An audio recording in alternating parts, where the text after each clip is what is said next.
আমার কাছে এই খবর আসছে যে আপনি ছাত্রদের গুলি করার পর্যন্ত নির্দেশ দিয়েছেন। আপনি ছাত্রদের গুলি করার পর্যন্ত নির্দেশ দিয়েছেন।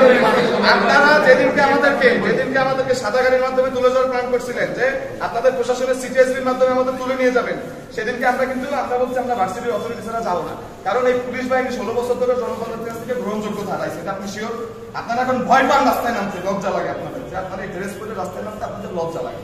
তার চেয়ে বড় কথা হচ্ছে আপনারা ওই দিনকে এসএম কামাল চৌধুরী আতিপাতি নেতা এদের সামনে আমাদের সাথে খারাপ ব্যবহার করছে, আপনারা প্রশাসনের কেউ কি প্রতিবাদ করছেন? প্রশাসনের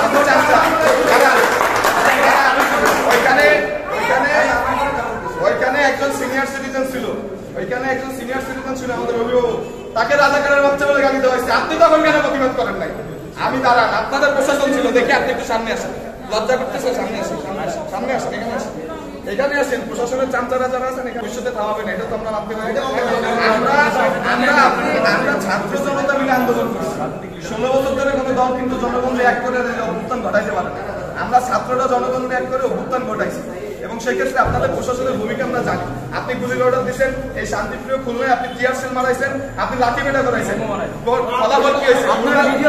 খুলনা ছাত্র সমাজে ব্যানারে আপনারা দুষ্কৃতিকারীদের সুযোগ করে দিচ্ছেন, যে দুষ্কৃতিকারীরা আপনাদের সদস্যরাই মারছে, ওখানে কোনো ছাত্র সমাজ বানা নেই, আপনারা সুযোগ করে দিচ্ছেন।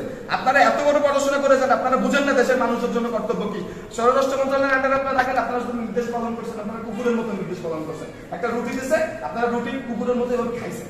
আপনাদের এই পুরো প্রশাসন, এই ক্যাম্পাসে যারা আছে, খুলনায় যারা আছে, আমরা এই পুরো প্রশাসন বদলি করবেন, নতুন প্রশাসনের সাথে আমরা মিটিং করবো, এছাড়া আমরা কোনো মিটিং করবো না।